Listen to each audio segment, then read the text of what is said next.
An outlier is a person that is detached from the main population to such an extreme that it's difficult for normal people to identify, as they have no point of reference.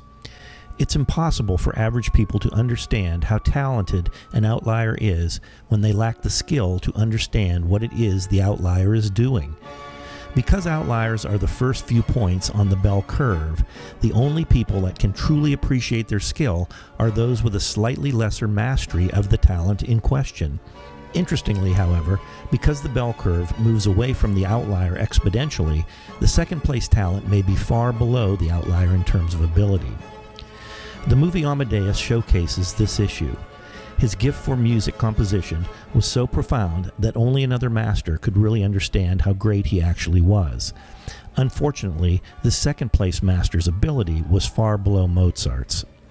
Amadeus is the story of Mozart told through the eyes of his chief adversary, the court composer Antonio Salieri, played masterfully by F. Murray Abraham. Music is his life. As court composer, Salieri is the highest-ranking composer in the court of Austria's Emperor Joseph II, and a musical master in his own right. At a young age, he makes a pact with God to offer his chastity in exchange for musical mastery. Until now, things were going as planned. His operas were favorites of Emperor Joseph. He had many high-profile students. He was acquiring wealth, and he was revered by all in Joseph's court. Then he meets Mozart. On their first meeting, Salieri is shocked. Mozart, played by Tom Hewlett, is a brilliant composer, but he is also a young, vulgar womanizer.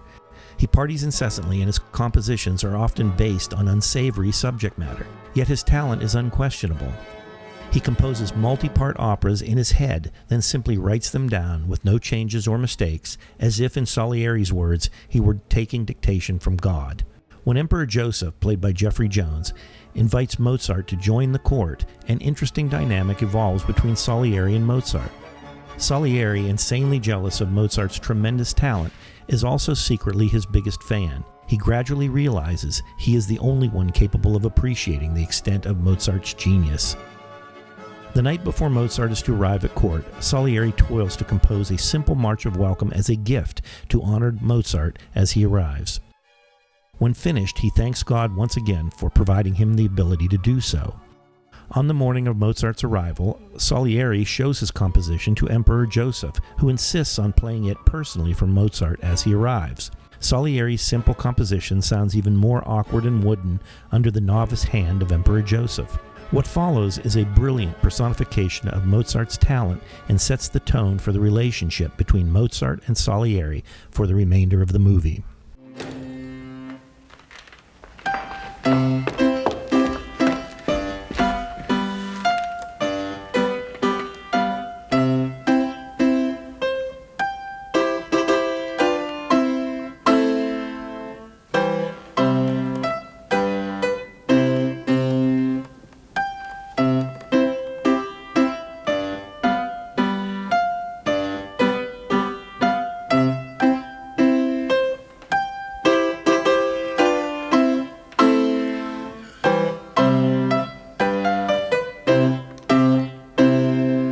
Majesty.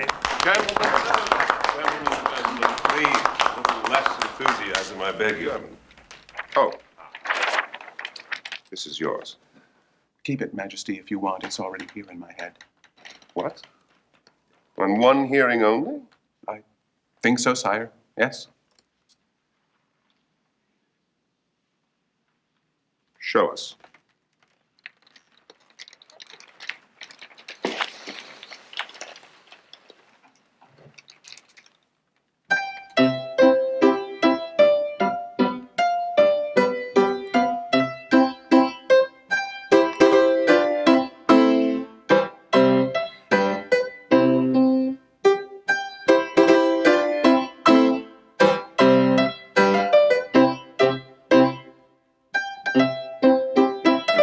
The rest is just the same, isn't it?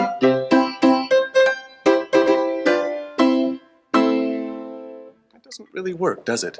Did you try? Shouldn't it be a bit more? Or this? This. Yes.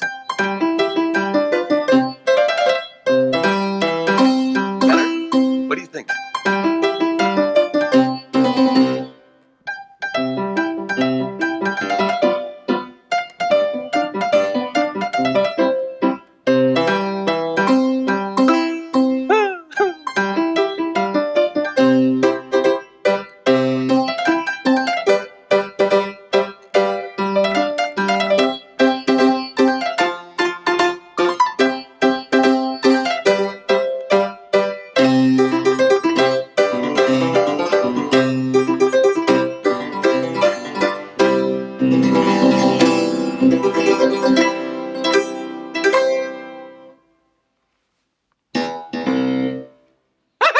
Anyone who's dabbled in music can appreciate the difficulty of committing a tune to memory note for note on only one hearing.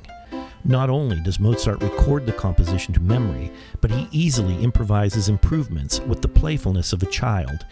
As the new energized composition rolls off his fingers, it takes on a vibrant life that reveals the disparity between the two men's ability and acts as a harbinger of the events that will follow. The look on Salieri's face is priceless.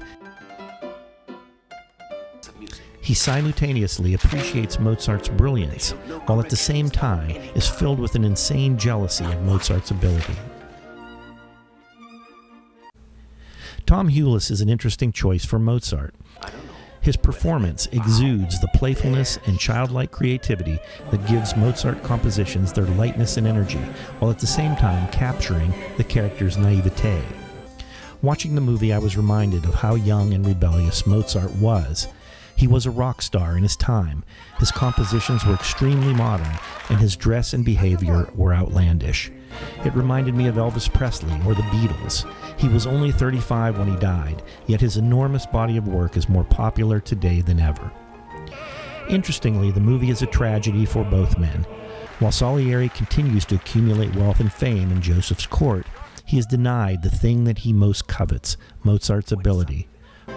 Mozart, while arguably the most talented composer ever, dies in penniless obscurity.